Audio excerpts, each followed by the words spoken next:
कहते हैं कि किसी को इतना मत दबाओ कि वो टूट जाए, टूटकर बिखर जाए। जी हां, कुछ ऐसा ही नजारा इस समय राजस्थान में देखने को मिल रहा है।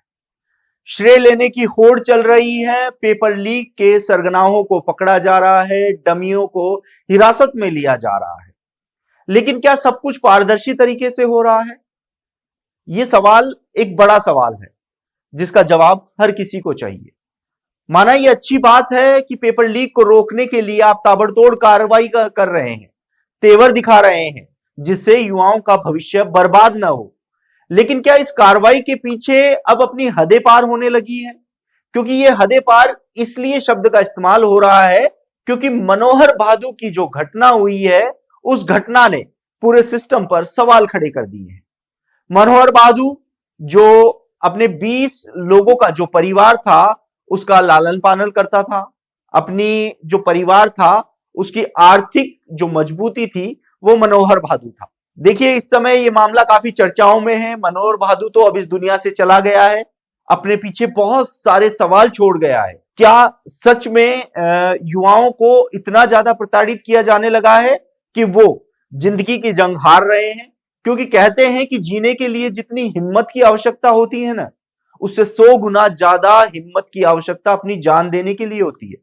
तो मनोहर लाल जो भादु है उसने अपनी जान देने का फैसला आखिर किन परिस्थितियों में किया? हर जगह हम समाचारों में देख रहे हैं, मीडिया में देख रहे हैं कि मनोहर भादु को डमी अभ्यर्थी के रूप में पकड़ा गया था, उसके बाद उसके खिलाफ चार्जशीट पेश हुई, व्याख्याता पद से उसको बर्खास्त कर दिया गया और अब वो फिर से नई शुरुआत करने के लिए पढ़ाई कर रहा था जयपुर में रहकर।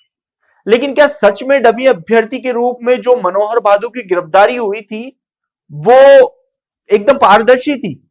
उसके पीछे कोई सवाल खड़े नहीं हो रहे थे। पूरा दिन लग गया इस जानकारी को जुटाने में और उसके बाद ये वीडियो मैं इसलिए बना रहा हूं ताकि और कोई मनोहर भादु या और किसी मां या बाप का बेटा उससे न छिने। देखिए बात करेंगे हम 2021 की।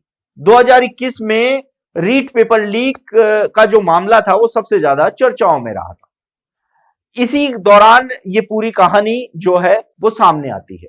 रीट परीक्षा 2021 का आयोजन होना था और उसकी पहली शाम मनोहर भादु जयपुर के एक बस स्टैंड पर खड़ा था और किसी ने शिकायत की थी कि मनोहर भादु किसी अभ्यर्थी के स्थान पर डमी परीक्षा देने वाला है। यह सूचना मिली और सूचना मिलने के बाद मनोहर भादु को जो बस स्टैंड है उससे गिरफ्तार कर लिया गया।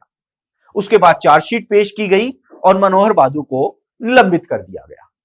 आपको बता दें कि मनोहर इतिहास विषय से प्रथम प्रयास टॉप रैंक में स्कूल व्याख्याता बना था और उसका सपना था कि वो प्रोफेसर बने और इसलिए वो तैयारी भी कर रहा था। प्रथम बार में हुए झूठे मुकदमे के बाद मनोहर ने तैयारी जारी रखी और इतिहास विषय की बुक भी लिख रहा था, लेकिन नियति को कुछ और ही मंजूर था।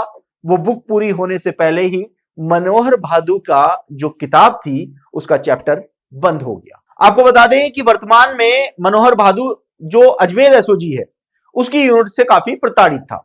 जिन मुकदमों में मनोहर का न तो एफआईआर में नाम था और न ही चार्जशीट में, उन मुकदमों में उस समय जांच अधिकारियों ने मनोहर का नाम लिया था, लेकिन मनोहर पर लगातार दबाव बनाया जा रहा था और इसका कई मीडिया रिपोर्ट्स में खुलासा भी हुआ है।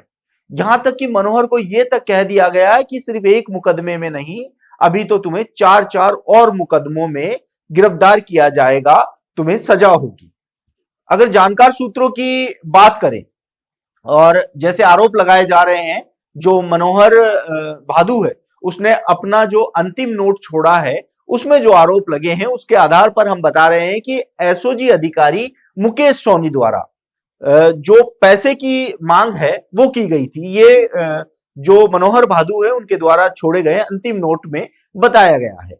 आपको यहां तक बता दें कि जब इस मामले में बहुत ज्यादा गहमा गहमी चली और कहीं ना कहीं जो मुकेश सोनी था उसका नाम जब चर्चाओं में आने लगा, तो उसके बाद एडीजी वीके सिंह ने तुरंत प्रभाव से मुकेश सोनी को एसओजी से हटा दिया, क्योंकि जो वीके सिंह थे उनका सूचना तंत्र पब्लिक में बेहद मजबूत था, अच्छी छवि रखने वाले थे और उनके नेटवर्क भी काफी सक्रिय थे।